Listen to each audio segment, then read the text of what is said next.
Orasan, actually hindi naman namin to binenta itong unit. Nagustuhan lang ni sir. Ito yung service namin. So ngayon, mga line up natin, sinutune up na yan and everything. Tapos, ang gagawin naming service ngayon, naisip ko, kaya pwede na rin ibenta yung service na yun, itim. Ito, 2017 to na titanium. So ngayon, may tips ako sa inyo. May sikreto to eh. Liga para alam nyo. Para hindi kayo madenggoy. Ha? Tuturuan ko kayo. Para di kayo natitenggoy. So, etong unit na to, 2017 no issue, first owned. Hindi namin mabenta-benta kasi alam ko na yung issue nito since nung bago ko palang bilhin. So, teka, hiningin ako. Ang issue nito guys, actually lahat dito nagawa na eh. Chef Park palit na, kaso ang mali ako doon hindi ko natansya yung presyo ng ESL pati ng RFA, remote function actuator, pati yung ESL ito na nasa loob, yun yung function ng susi niya. So eto yung susi, so wala tong lock unlock oh. So minsan baka may mga nagbebenta na sasabihin sa'yo, uy, lobat lang po yung susi. Double check mo kung talagang lobat lang yung susi, kasi madugo yung ESL na tinatawag dito, pati yung RFA, yung remote function actuator.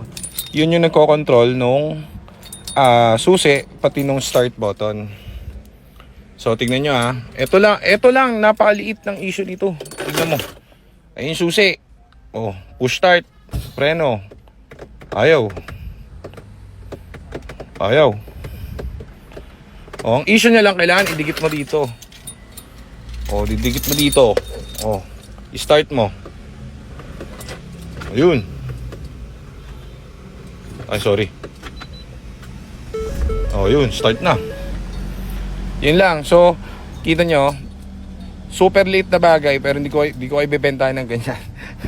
Kasi guys, kaya hindi ko ibebenta to, kasi napakamahal nung ESL na tinatawag or RFA nito. Hindi problema yung battery nito, it's working. Hindi nakaprogram yung susi nito doon sa manibela, sa steering lock. Electronic steering lock ang tawag dun sa ESL. Okay? So, yun ang problema at sikreto ng aking isang EcoSport. So, ito na lang ang magiging service namin, kasi kesa naman ibenta mo to sa iba tapos malalaman niya, uy, mahal pala yun. Ang worth nun is 50,000 kasi kasama yung buong manibela. Kasama yung buong manibela, kaya mahal. Okay? Yung buong column, yun, mahal. So, pag may benta sa inyo, sabihin sa'yo, kunwari, yung susi, hindi gumagana. Lobat lang po yan. Double check nyo muna guys, kasi masakit yun. Okay lang naman, di ba? Tolerable naman yan. Kaso may mga maaarte kasing buyer eh. So, ayaw nila ng ganon. Alangan naman sabihin namin na lobat lang po yung susi. Tapos malaman-laman nyo, hindi pala yun. Hindi naman about dun. Tama, wala naman siyang check engine. Hindi mo talaga ma-start yan. Ito yung susi. Okay, yung button. Wala. Pinutin mo. Wala. Super liit na bagay. Didikit mo lang pero hindi ko bibenta. Didikit mo dito. Start mo. Di ba? So ito na lang ang service namin.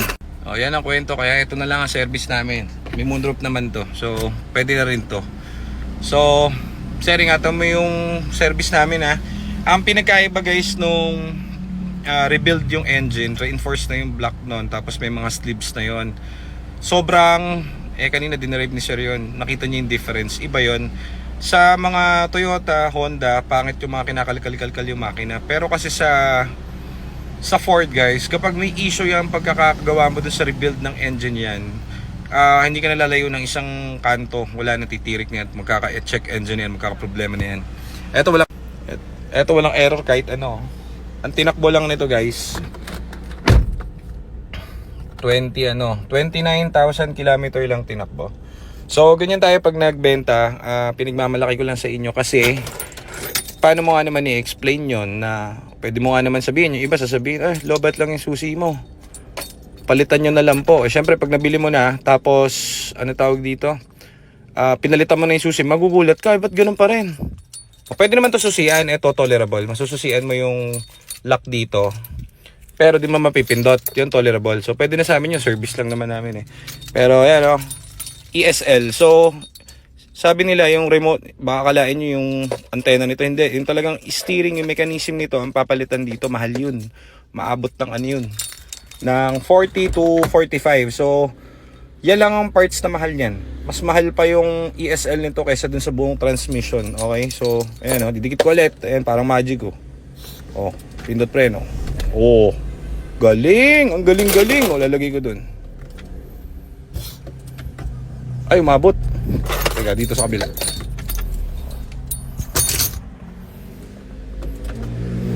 Ba? Kumaganda mood mo ngayon, boy, ah. O, dun. Ayun, wala na. Ayun lang issue niya, didikit mo.